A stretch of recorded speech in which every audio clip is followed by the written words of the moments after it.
نحمده ونستعينه ونستغفره ونؤمن به ونتوكل عليه ونعوذ بالله من شرور أنفسنا ومن سيئات أعمالنا من يهده الله فلا مضل له ومن يضلله فلا هادي له وأشهد أن لا إله إلا الله وأشهد أن محمدا عبده ورسوله أما بعد فأعوذ بالله السميع العليم من الشيطان الرجيم إن الدين عند الله الإسلام۔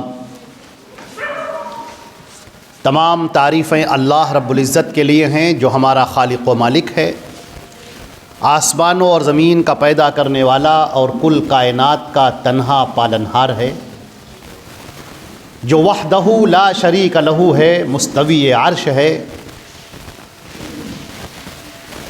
وہی عزتیں دینے والا، وہی ذلتیں دینے والا، وہی بلندیوں کے فیصلے کرنے والا، وہی پستیوں کے فیصلے کرنے والا ہے۔ وہ الحی القیوم ہے، العزیز المتعال ہے۔ اللہ کی حمد و ثنا کے بعد درود اور سلام ہو حضرت محمد مصطفیٰ صلی اللہ علیہ وسلم پر، جو خاتم النبیین ہیں، سید الاولین والآخرین ہیں۔ آپ کی ذات پر اللہ نے دین اسلام کو مکمل فرما دیا۔ اللہ نے فرمایا الیوم اکملت لکم دینکم، آج کے دن میں نے تمہارا دین مکمل کر دیا، واتممت علیکم نعمتی، اور اپنی نعمت تم پر تمام کر دی، ورضیت لکم الاسلام دینا، اور میں تمہارے لیے دین اسلام سے راضی ہو گیا۔ اللہ کی رحمتیں ہوں، برکتیں ہوں تمام صحابہ کرام پر، صحابیات پر، محدثین و محدثات پر، اور کل مومنین اور مومنات پر۔ حضرات گرامی، میں نے قرآن پاک کی ایک آیت تلاوت کی ہے جس میں اللہ رب العزت نے صاف طریقے سے ارشاد فرمایا ان الدین عند اللہ الاسلام، دین اللہ کے نزدیک صرف الاسلام ہے، الاسلام۔ اللہ نے فرمایا وَمَن يَبْتَغِ غَيْرَ الْإِسْلَامِ دِينًا فَلَن يُقْبَلَ مِنْهُ وَهُوَ فِي الْآخِرَةِ مِنَ الْخَاسِرِينَ۔ دین اسلام کے علاوہ اگر کوئی اور دین لے کر آئے گا کل بروز قیامت تو وہ قابل قبول نہ ہوگا، اور آخرت میں ایسا شخص انتہائی خسارہ اٹھانے والا ہوگا۔ اللہ رب العزت کے اس دو ٹوک واشگاف اعلان کے بعد اب ہم آپ کو آیت سناتے ہیں۔ اللہ رب العزت نے جہاں پر ذکر فرمایا سورہ اعراف میں، جب اللہ نے شیطان مردود کو، ابلیس لعین کو، مردود اور ملعون الشیطان الرجیم، جب اللہ نے اسے لعنت کا طوق اس کے گلے میں ڈالا اور اسے وہاں سے بھگایا اور قیامت تک کے لیے رائندہ درگاہ کر دیا، تو اس نے جو بات کہی اللہ رب العزت کے سامنے، اللہ نے اس بات کو قرآن میں ذکر کیا۔ جو اس شیطان لعین نے اللہ سے بات کہی، اللہ نے اس شیطان مردود کی بات کو قرآن پاک میں ذکر کیا۔ قال فبما اغويتني لاقعدن لهم صراطك المستقيم، کہنے لگا وہ شیطان مردود اللہ سے کہنے لگا، اللہ نے ذکر کیا، کہنے لگا چونکہ آپ نے مجھے نکال دیا، گمراہ کر دیا، بھگا دیا یہاں سے، تو اب میں تیرے صراط مستقیم پر بیٹھ جاؤں گا، میں تیرے صراط مستقیم پر، تیرے بتائے ہوئے سیدھے راستے پر، تیرے اتارے ہوئے سیدھے راستے پر میں بیٹھ جاؤں گا۔ ثم لآتینہم من بین ایدیہم ومن خلفہم، پھر میں تیرے بندوں کے پاس ان کے سامنے سے آؤں گا، ان کے پیچھے سے آؤں گا، وعن ایمانہم وعن شمائلہم، اور ان کے داہنے طرف سے آؤں گا اور ان کے بائیں طرف سے آؤں گا، ولا تجد اکثرہم شاکرین، اور اے میرے پروردگار تو اپنے بندوں کو اپنا شکر گزار نہ پائے گا، اکثر بندوں کو شکر گزار نہ پائے گا، ولا تجد اکثرہم شاکرین۔ اے اللہ، بندے تیرے، خالق تو، معبود برحق تو، اور بندے تیرے، تیرا کھانے والے، تیرا پینے والے، تیری زمین پر چلنے والے، تیری دی ہوئی سانسوں کو لینے والے، لیکن وہ تیرے شکر گزار نہ ہوں گے۔ شیطان مردود نے جو یہ قسم کھائی، اللہ کی جو اس نے قسم کھائی کہ میں تیرے بندوں کو گمراہ کروں گا اور تیرے سیدھے راستے پر بیٹھوں گا، صراط مستقیم پر میں بیٹھوں گا۔ شیطان مردود کے گمراہ کرنے کے عزیزان محترم اس بات کو بڑی توجہ سے سنیے، شیطان مردود کے گمراہ کرنے کے دو طریقے ہیں۔ شیطان مردود جو اللہ کے بندوں کو گمراہ کرتا ہے اس کے دو طریقے ہیں۔ ایک طریقہ تو یہ ہے جہاں پر وہ انسان کو نفس کا غلام بناتا ہے، لَأُمَنِّيَنَّهُمْ، قرآن پاک نے جس کا ذکر کیا ہے کہ شیطان مردود نے کہا کہ میں ان کو ایسی آرزوئیں دلا دوں گا، ایسی امیدیں دلا دوں گا کہ وہ اپنے نفس کی پیروی کرتے جائیں گے اور تیرے دین پر عمل نہیں کریں گے۔ تو شیطان مردود کے گمراہ کرنے کا پہلا طریقہ یہ ہے کہ وہ لوگوں کو اللہ کے احکامات سے دور کر دے گا، اللہ کے رضا سے دور کر دے گا۔ کسی کو چوری میں ڈال دیا، کسی کو ڈاکہ زنی میں ڈال دیا، کسی کو رشوت خوری میں ڈال دیا، کسی کو شراب نوشی میں ڈال دیا، کسی کو جوئے بازی میں ڈال دیا، کوئی اپنے ماں باپ کو ستانے والا ہے، کوئی اپنی بیوی کا حق نہ ادا کرنے والا ہے، کوئی کسی پر جھوٹے مقدمے قائم کرنے والا ہے، کوئی کسی کے زمین پر کو غصب کر کے بیٹھا ہے، کوئی کسی پر ظلم کرنے والا ہے۔ یہ طریقے، یہ پہلا طریقہ ہے شیطان مردود، جہاں پر لوگوں کو اللہ کی اطاعت سے نکال کر نافرمانی اور عصیان کی راہوں پر ڈالے گا، گناہوں کی راہوں پر ڈالے گا۔ یہ پہلا طریقہ ہے۔ عزیزان محترم، اللہ کے بندے بہت سارے ایسے ہیں کہ جو غلط کام کرتے ہیں پھر انہیں افسوس ہوتا ہے۔ کچھ ایسے بھی بندے ہیں کہ جب وہ غلط کام کرتے ہیں تو اس کے بعد انہیں افسوس ہوتا ہے، دکھ ہوتا ہے، اللہ کی بارگاہ میں آتے ہیں اور توبہ کرتے ہیں اور کہتے ہیں پروردگار بڑا غلط کیا ہم نے، ہم مسلمان تھے، ہم تیرے ماننے والے تھے، ہم نے شراب پی لی، ہم نے جوا کھیل لیا، ہم نے سود کھا لیا، ہم نے غلط کام کیا، پروردگار تو معاف کر دے۔ ایسے بندوں کے دل کا جو ضمیر ہے، جو دل ہے، وہ کچوں کے مارتا ہے۔ کبھی نہ کبھی امید ہے اس بات پر کہ وہ اللہ کی بارگاہ میں توبہ کر لے گا، اللہ کی جناب میں اپنی معافی کی درخواست کرے گا، اور وہ غفور الرحیم آقا اپنے بندوں کو معاف کرنے کے لیے، اپنی رحمت کی آغوش میں لینے کے لیے ہمہ وقت تیار ہے، وہ اپنے بندوں کو معاف کر دے گا۔ عزیزان محترم، یہ شیطان کا پہلا طریقہ تھا گمراہی کا۔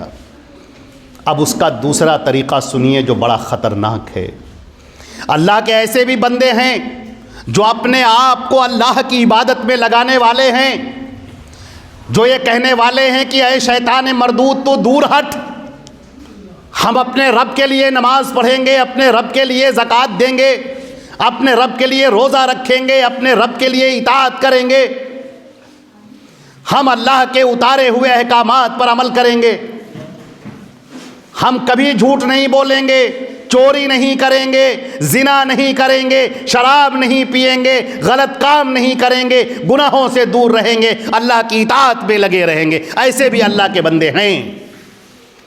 اب شیطان مردود کا جو ٹارگٹ ہے وہ یہ بندے ہیں۔ وہ بندے تو گمراہی میں پڑے ہی ہوئے ہیں، یہ بندے جو اللہ کی عبادت کرنے والے ہیں، وہ بندے جو داڑھی رکھانے والے ہیں، وہ بندے جو تلاوت قرآن پاک کرنے والے ہیں، وہ بندے جو اللہ اور اس کے رسول کے ذکر پر دوڑے چلے آتے ہیں، ان بندوں کو جہنم میں کیسے ڈالا جائے، یہ مسئلہ ہے۔ شیطان مردود کی یہ پلاننگ سنیے، شیطان مردود کی یہ پلاننگ، بڑا عیار ہے وہ، بڑا مکار ہے وہ، بڑا چالاک ہے آپ کا دشمن۔ چنانچہ شیطان مردود کا طریقہ اب دوسرا یہ ہوا کہ وہ لوگوں کو جو عبادتیں کر رہے ہیں، جو عبادتوں میں لگے ہوئے ہیں، ان کو شرک کے راستے پر ڈال دے، بدعت کے راستے پر ڈال دے، اور چین سے بیٹھ جائے، اس لیے کہ شرک کرنے والے کی نہ نماز قبول، نہ روزہ قبول، نہ زکوٰۃ قبول، نہ حج قبول، نہ عمرہ قبول، نہ خیرات قبول، نہ صدقات قبول، نہ طواف قبول، کچھ بھی قابل قبول نہیں۔ شرک کے ساتھ ذرا سی بھی عبادت قابل قبول نہیں۔ قرآن پاک نے کہا ہے فَجَعَلْنَاهُ هَبَاءً مَنْثُورًا، ہم ساری عبادتوں کو ان کے کنارے پھینک دیں گے۔ بدعات کی راہ پر ڈال دیا جائے۔ اب لوگ بیچارے جو پڑھے لکھے نہیں، جانکار نہیں، وہ بیچارے کچھ کام کر رہے ہیں یہ سوچ کر کہ یہ دین کا کام ہے، یہ سوچ کر کہ یہ اللہ اور رسول کی باتیں ہیں، ہم اس پر عمل کریں گے، اللہ ہمیں جنت دے گا، اللہ ہمیں اپنی جنتوں سے نوازے گا۔ لیکن شیطان مردود ان کو چپکے سے صراط مستقیم سے ہٹا کر گمراہی کے طرف راستے پر ڈال دیتا ہے، اور وہ آنکھیں بند کیے ہوئے بکٹٹ دوڑتے چلے جاتے ہیں۔ وہ یہ سمجھ رہے ہیں کہ ہم تو بڑا اچھا کر رہے ہیں۔ اللہ تعالیٰ نے قرآن پاک میں فرمایا قُلْ هَلْ نُنَبِّئُكُمْ بِالْأَخْسَرِينَ أَعْمَالًا، اے نبی آپ یہ کہہ دیجئے کہ کیا ہم تمہیں نہ بتائیں ایسے لوگوں کے بارے میں جو عمل کرنے کے باوجود نقصان میں ہیں، جو عمل کرنے کے باوجود نقصان میں ہیں۔ الذین ضل سعیہم فی الحیات الدنیا ویحسبون انہم یحسنون صنعا، جن کی ساری محنتیں دنیا میں کی ہوئی سب برباد ہو گئیں، سب ملیا میٹ ہو گئیں، اور وہ یہ سمجھ رہے تھے کہ ہم بڑا اچھا کر رہے ہیں، وہ یہ سمجھ رہے تھے کہ ہم بڑا اچھا کر رہے ہیں۔ چپکے سے، دھیرے سے شیطان نے صراط مستقیم سے ہٹا کر انہیں گمراہی کے راستے پر ڈال دیا، اور وہ زیادہ فرق نہیں کر پائے۔ صراط مستقیم پر چلتے چلتے دھیرے سے بدعت کے راستے پر آ گئے، اور دھیرے سے بڑھتے ہوئے چلے گئے، اور شتان بینہما، کہاں صراط مستقیم اور کہاں گمراہی کے راستے۔ وہ بیچارے گمراہی کے راستے پر چلتے ہوئے جہنم میں پہنچ گئے۔ اس سے پہلے کہ ہم اپنی بات کی اور وضاحت کریں، حضرت سعید ابن المسیب جو تابعی ہیں، ان کا ایک واقعہ سناتے ہیں کہ آپ بالکل آپ کا ذہن کھل جائے گا۔ حضرت سعید ابن المسیب رحمت اللہ علیہ نے کیا دیکھا کہ ایک شخص ہے جو فجر کی نماز پڑھنے کے بعد وہ نفلی نمازیں پڑھ رہا ہے۔ فجر کی نماز پڑھ لی، فجر کی نماز پڑھنے کے بعد اب وہ نفلی نمازیں پڑھ رہا ہے۔ حضرت سعید بن المسیب نے اسے کیا کہا؟ اس سے کہا اے اللہ کے بندے، تو کیا جہنم میں جانے والے کام کر رہا ہے؟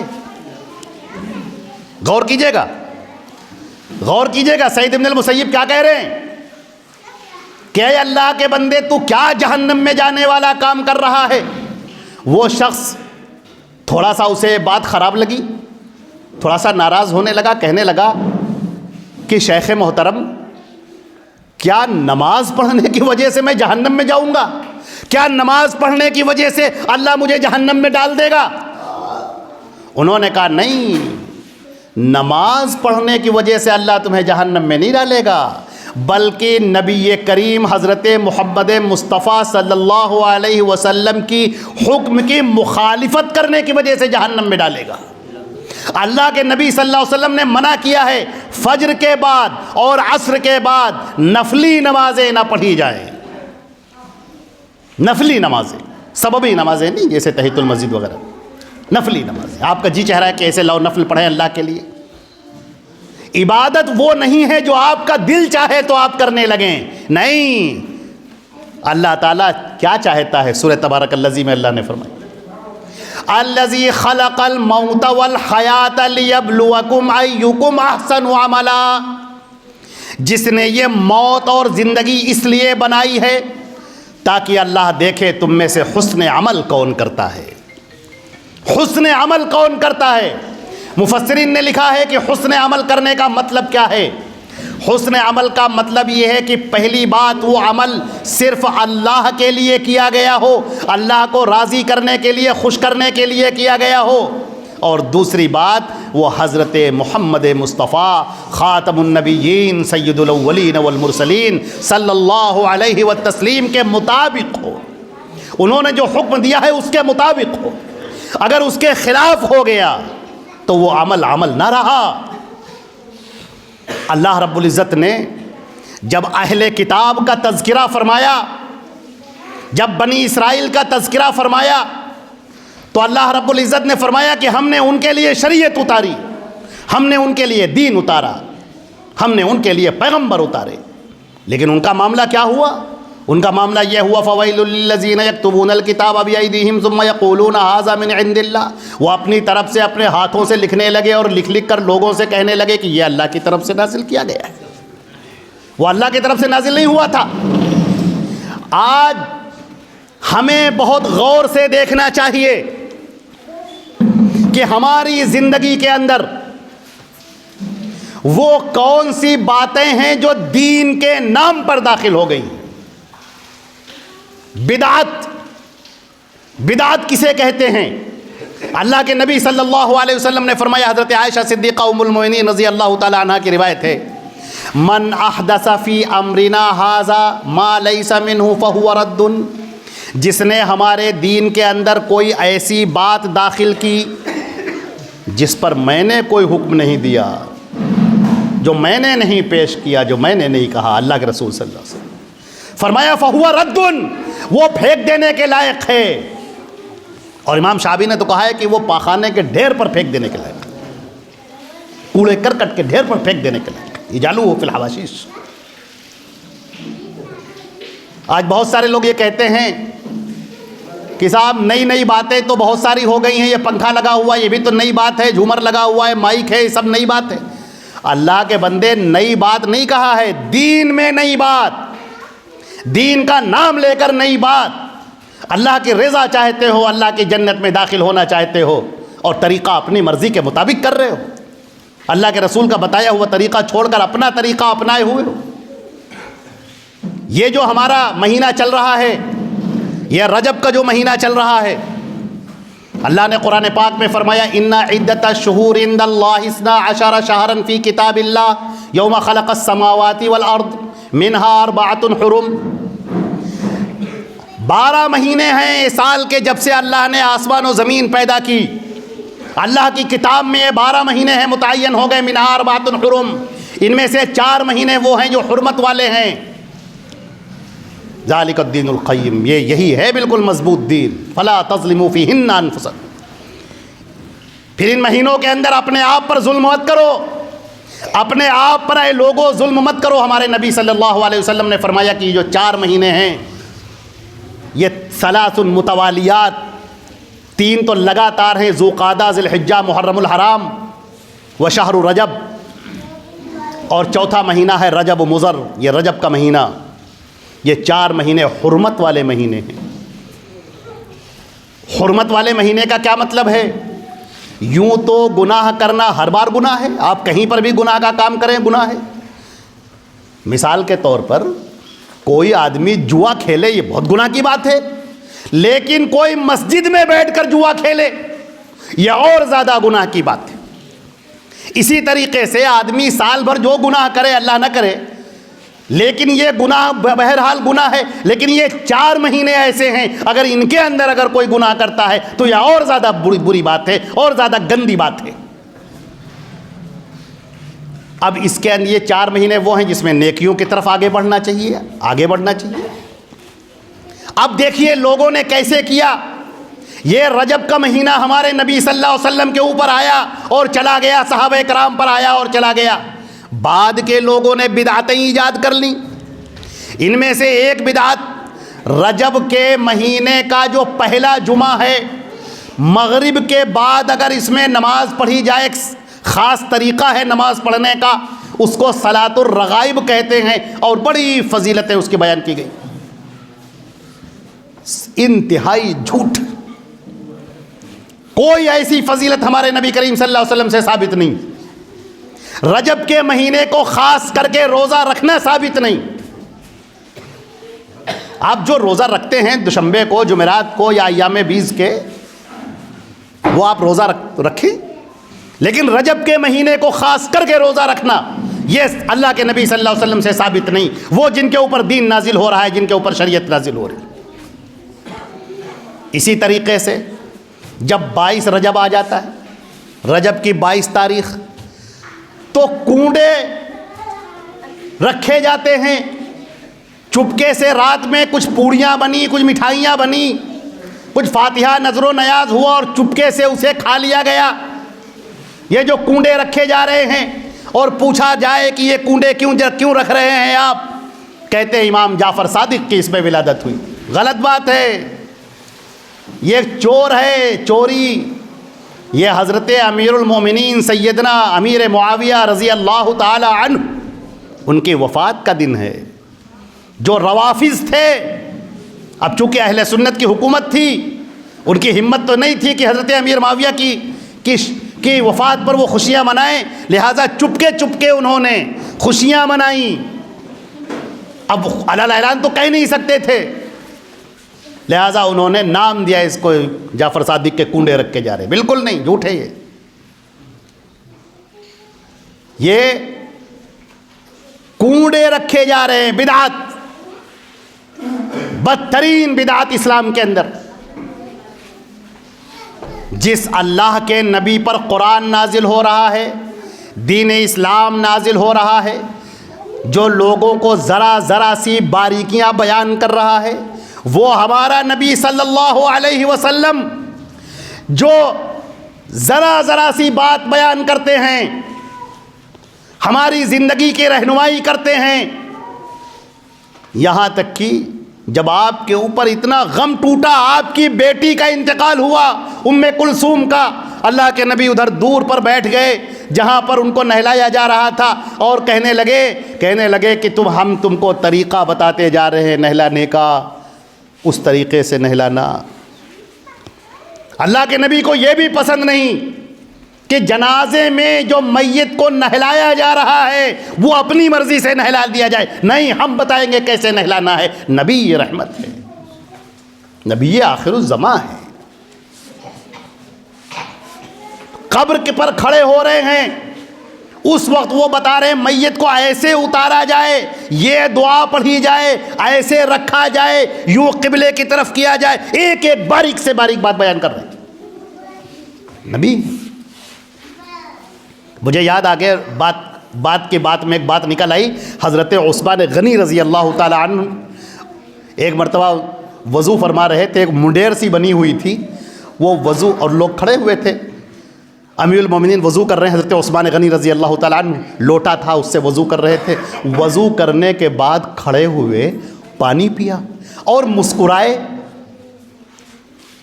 لوگوں نے کہا امیر المومنین کون سی بات پر آپ مسکرائے، کیا بات تھی؟ کہنے لگے نہیں، بات کوئی نہیں تھی، میں نے اپنے نبی حضرت محمد مصطفیٰ صلی اللہ علیہ وسلم کو دیکھا تھا کہ انہوں نے وضو کیا اور وضو کرنے کے بعد پانی پیا اور اس کے بعد مسکرائے، بس ہم بھی مسکرائے۔ یہ ہے مزاج صحابہ کرام، کوئی پوچھنا نہیں کیوں مسکرائے، کیا وجہ ہے، اس کے پیچھے کیا راز ہے، اس کے پیچھے کیا حکمت، کچھ نہیں۔ اللہ کے نبی نے کیا، ہم بھی کر رہے ہیں، اور اللہ کے نبی نے نہیں کیا، دیکھیے سعید المسیب کیا کہہ رہے ہیں، اللہ کے نبی نے منع کیا اور تم کر رہے ہو، اس وجہ سے جہنم میں ڈالے جاؤ گے۔ اس لیے نہیں کہ اتنی نماز پڑھ رہے ہو، بلکہ اس لیے کہ تم نے نبی کے بتائے ہوئے طریقے کے خلاف کیا۔ اسی طریقے سے جب 27 رجب آتی ہے تو لوگ معراج مناتے ہیں، معراج النبی، اور اس کے لیے مٹھائیاں تقسیم کراتے ہیں، اس کے لیے پروگرام منعقد کراتے ہیں، اس دن روزہ بھی رکھتے ہیں، بریانی پکواتے ہیں، اور نماز فاتحہ کرواتے ہیں، اور نہ معلوم کیا کیا کام کرواتے ہیں۔ آپ کو ہم یہ بتا دیں کہ اللہ کے نبی صلی اللہ علیہ وسلم کی جو معراج ہوئی ہے اس کا مہینہ بھی ثابت نہیں ہے۔ تاریخ تو جانے دیجئے کہ وہ 27 تاریخ تھی یا کوئی اور تاریخ تھی، رجب کا مہینہ تھا بھی کہ نہیں، یہ بھی بات ثابت نہیں۔ اللہ رب العزت بڑا ہی حکمتوں والا ہے۔ اگر یہ چیزیں محفوظ رہ جاتی تو لوگ اس رجب کے دن کو، اس تاریخ کو جو معراج ہوئی اللہ کے نبی کی جانب، اسے عبادت کا دن بنا دیتے، عبادت کا دن بنا دیتے اسے وہ، اور وہی ہوتا جو یہود و نصارہ نے کیا۔ اللہ کے نبی صلی اللہ علیہ وسلم کا جب انتقال ہو رہا تھا، آپ اپنی چادر بار بار پلٹ رہے تھے اور کہہ رہے تھے لعنت ہو یہود اور نصارہ پر، انہوں نے اپنے انبیاء کی قبروں کو عبادت گاہ بنا لیا۔ آج ہمارے ہاں بھی یہی چیزیں پیش آ رہی ہیں، نبی کی محبت کے نام پر بدعتیں کی جا رہی ہیں، نام لیا جا رہا ہے نبی کی محبت کا، نام لیا جا رہا ہے دین کا، نام لیا جا رہا ہے شریعت کا، اللہ تم سے راضی ہو جائے گا، تم جنت میں داخل ہونے والے بن جاؤ گے، اور نبی کے خلاف کیا جا رہا ہے۔ اے لوگوں، قرآن پاک نے کیا کہا؟ اللہ رب العزت نے فرمایا وَمَن يَبْتَغِ غَيْرَ الْإِسْلَامِ دِينًا، اب اگر کوئی جو طریقہ نبی لے کر آئے، جو محمد مصطفیٰ صلی اللہ علیہ وسلم لے کر آئے، جس نبی پر ہم نے دین نازل کیا، جس نبی پر ہم نے شریعت اتار دی، جس نبی پر ہم نے طریقہ اتار دیا، جس نبی پر ہم نے زندگی کا سلیقہ اتار دیا، اگر اس طریقے سے ہٹ کر چلو گے فَلَن يُقْبَلَ مِنْهُ، تو آخرت میں قابل قبول نہ ہوگا۔ پہلے سے سمجھ لو، اچھی طرح سے سمجھ لو، آخرت میں قابل قبول نہ ہوگا۔ وَهُوَ فِي الْآخِرَةِ مِنَ الْخَاسِرِينَ، اور آخرت میں وہ خسارہ اٹھانے والوں میں سے ہوگا، نقصان اٹھانے والوں میں سے ہوگا۔ مجھے یاد آیا حضرت عمر فاروق رضی اللہ تعالیٰ عنہ کا واقعہ۔ ایک مرتبہ وہ جا رہے تھے، اچانک کیا دیکھتے ہیں، ایک چرچ کے پاس سے گزر ہوا، کنیسہ کے پاس سے ایک پادری کو دیکھا، پادری، عیسائیوں کا پادری، بڑی عبادت کر رہا تھا، بڑی عبادت کر۔ حضرت امیر المومنین رونے لگے، آنکھوں سے آنسو جاری، زارو قطار رو رہے ہیں۔ ہم نشین جو آپ کے ساتھ میں ہیں کہنے لگے امیر المومنین کیا ہو گیا، امیر المومنین کیا بات ہو گئی؟ کہنے لگے اللہ نے قرآن پاک میں کتنا سچ کہا ہے، هل أتاك حدیث الغاشیہ وجوہ یومئذ خاشعہ عاملۃ ناصبہ تصلیٰ نارا حامیہ۔ کیا تمہیں خبر پہنچی اس ڈھانپ لینے والی چیز کے بارے میں جس روز چہرے ڈرے ڈرے ہوں گے، شرمندگی سے جھکے ہوئے ہوں گے؟ کتنے ہی لوگ ہوں گے عمل کرنے والے، عبادتیں کرنے والے، محنتیں کر کر کے تھک جانے والے، عبادتیں کر کر کے تھک جانے والے۔ اللہ فرماتا ہے تصلیٰ نارا حامیہ، ہم انہیں اٹھا کر جہنم میں پھینک دیں گے، ان کی یہ عبادتیں قابل قبول نہ ہوں گی۔ کیوں قابل قبول نہ ہوں گی؟ اے لوگو، اس لیے قابل قبول نہ ہوں گی کہ اب محمد مصطفیٰ صلی اللہ علیہ وسلم نبی آخر الزماں بن کر آ چکے۔ اب اگر ان کو چھوڑ کر کسی اور کی پیروی کی جائے، وہ حضرت موسیٰ کے نام پر کی جائے، یا حضرت عیسیٰ علیہ السلام کے نام پر کی جائے، یا کسی باشد کسی کے نام پر کی جائے، اب وہ قابل قبول نہ ہوگی۔ طریقہ وہی قابل قبول ہوگا جو نبی اکرم محمد مصطفیٰ صلی اللہ علیہ وسلم کا بتایا ہوا ہوگا۔ اس طریقے سے ہٹ کر سوائے گمراہی کے، سوائے ضلالت کے اور کچھ نہیں ہے۔ راستے سب بند ہیں، بس ایک راستہ جنت کا کھلا ہے، وہ ہے محمد مصطفیٰ صلی اللہ علیہ وسلم کا راستہ۔ جو اس طریقے پر جائے گا وہی کامیاب ہوگا۔ اللہ نے کیا کہا؟ وَمَا آتَاكُمُ الرَّسُولُ فَخُذُوهُ، رسول جو تمہیں دیں وہ لے لو۔ وَمَا نَهَاكُمْ عَنْهُ فَانْتَهُوا، اور جس بات سے روک دے، منع کر دے، ٹھہر جاؤ۔ بس شریعت اسی کا نام ہے۔ ہم اللہ کے نبی کے پیروکار، ان کے پیچھے پیچھے چلنے والے، ان کی اتباع کرنے والے، ان پر ایمان لانے والے۔ نبی نے کہا کھڑے ہو جاؤ تو ہم کھڑے ہو گئے، نبی نے کہا بیٹھ جاؤ تو ہم بیٹھ گئے، نبی نے کہا یہاں نماز پڑھنی ہے ہم نماز پڑھنے لگے، نبی نے کہا یہاں نماز نہیں پڑھنی ہے، فجر کے بعد کوئی نفل نماز نہیں، ہم نہیں پڑھیں گے۔ آپ نے فرما دیا عید کے دن، بقرہ عید کے دن، ایام تشریق کے دن یہ روزے نہیں رکھے جائیں گے، ہم روزہ نہیں رکھ رہے۔ آپ نے فرمایا یہاں یہ عرفہ ہے، یہاں قیام کیا جائے گا، ہم حرم میں قیام نہیں کریں گے، ہم خانہ کعبہ کے پاس بیٹھ کر قیام نہیں کریں گے، ہم خانہ کعبہ کی دیوار کے پاس وہاں نہیں بیٹھیں گے، بلکہ اس میدان عرفات میں جائیں گے۔ اللہ کے نبی کا یہی حکم ہے۔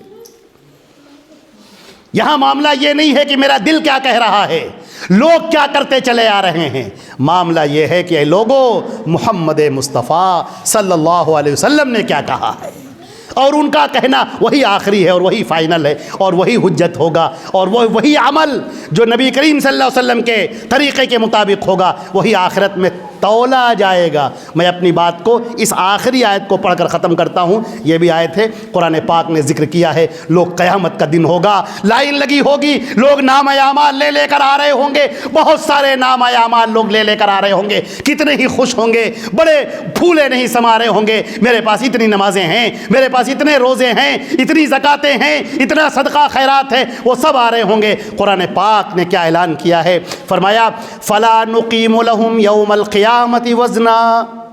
کتنے ہی ایسے لوگ ہوں گے جن کے نام اعمال کو ہم میزان پر رکھیں گے بھی نہیں، وہ تولے ہی نہیں جائیں گے، پھینک دیے جائیں گے۔ فَجَعَلْنَاهُ هَبَاءً مَنثُورًا، ہم انہیں مانند خاک اڑا دیں گے، وہ نام اعمال رکھے ہی نہیں جائیں گے۔ اللہ نے پہلے ہی اعلان کر دیا ہے کہ لوگوں عمل وہی قابل قبول ہوگا جو اللہ کے نبی کے طریقے کے مطابق ہوگا۔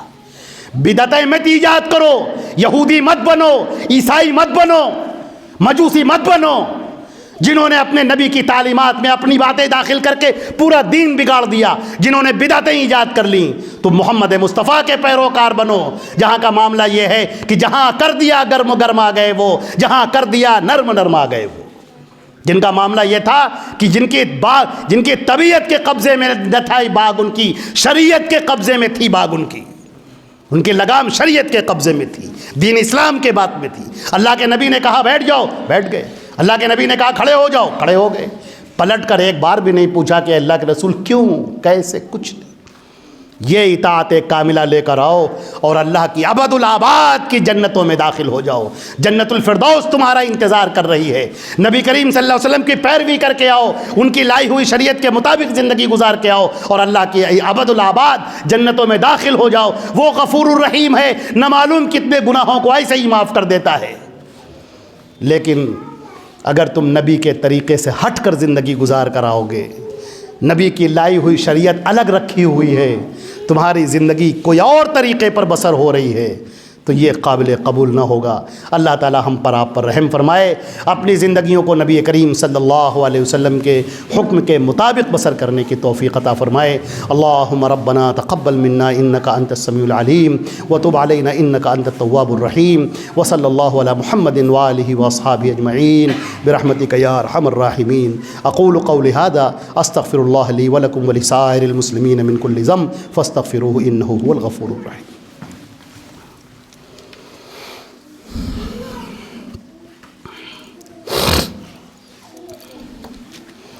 الحمد للہ رب العالمین والصلاة والسلام علی محمد وآلہ واصحابہ اجمعین، اما بعد۔ حضرات گرامی، آج کے اس خطبہ جمعہ میں کچھ مختصر سی باتیں ذکر کی گئیں، ان میں سے کنڈے کا ذکر آیا، اور مجھے اندازہ ہوا کہ اس پر جس تفصیل سے گفتگو کرنی چاہیے وہ ہو نہیں پائی۔ ظاہر سی بات ہے کہ وقت مختصر ہے، بہت ساری باتیں کہنی ہیں، اصولی باتیں کہنی ہیں، لیکن جمعے کے بعد انشاءاللہ شیخ ندیم صاحب بھی موجود ہیں، ان کی تقریر بھی موجود ہے رجب کے اوپر، ضلع جمعیت کے اس پر موجود بھی ہے۔ ہم یہ چاہیں گے کہ آپ حضرات اپنا تھوڑا سا وقت دیں، بیٹھیں، اور رجب کے کنڈے کے اوپر 5-10 منٹ کچھ اور وضاحت ہو جائے کیونکہ یہ ہمارے معاشرے کے اندر پھیلی ہوئی ایسی بدعت ہے جو بہت بری طریقے سے سرایت کر گئی ہے۔ یہ کب ایجاد ہوئی، کیوں ایجاد ہوئی، کیا اس کے پیچھے کہانی ہے، تو ہم چاہیں گے کہ اس کے اوپر جمعے کے بعد انشاءاللہ تھوڑا سا بیان ہو جائے، کیونکہ رجب ہی کے مہینے میں ایسے بیان ہو پاتے ہیں، محرم میں تو کوئی کرے گا نہیں، یا رمضان کے اندر تو کوئی اس کے کنڈے بیان کرے گا نہیں، تو ہم یہ چاہیں گے کہ اس پر ہو جائے۔ اچھا، ایک اعلان یہ کر دیں، آپ کے سامنے کیلنڈر موجود ہیں ہمارے ضلع جمعیت کے، جو حضرات لینا چاہیں سال بھر کے کیلنڈر وہ لے سکتے ہیں۔ اللہ رب العزت ہم سب کو عمل کرنے کی توفیق عطا فرمائے۔ عباد اللہ رحمکم اللہ، ان اللہ امرکم بامر بدأ فیہ بنفسہ وثنى بملائکتہ مسبحۃ لقدسہ وثلث بکم ایھا المؤمنون حیث قال مخبرا وامرا۔ اعوذ باللہ من الشیطان الرجیم، بسم اللہ الرحمن الرحیم۔ ان اللہ وملائکتہ یصلون علی النبی یا ایھا الذین آمنوا صلوا علیہ وسلموا تسلیما۔ اللہم صل علی محمد وعلی آل محمد کما صلیت علی ابراہیم وعلی آل ابراہیم انک حمید مجید۔ اللہم بارک علی محمد وعلی آل محمد کما بارکت علی ابراہیم وعلی آل ابراہیم انک حمید مجید۔ والصلاة والسلام علی جمیع الانبیاء والرسل وعلی جمیع الصحابۃ رضوان اللہ تعالی علیہم اجمعین۔ عباد اللہ رحمکم اللہ، ان اللہ یأمر بالعدل والاحسان وایتاء ذی القربى وینہی عن الفحشاء والمنکر والبغی یعظکم لعلکم تذکرون۔ اذکروا اللہ العلی العظیم یذکرکم وادعوہ یستجب لکم واشکروا علی نعمہ یزدکم ولذکر اللہ اکبر واللہ یعلم ما تصنعون۔ واقیموا الصلاۃ۔ نماز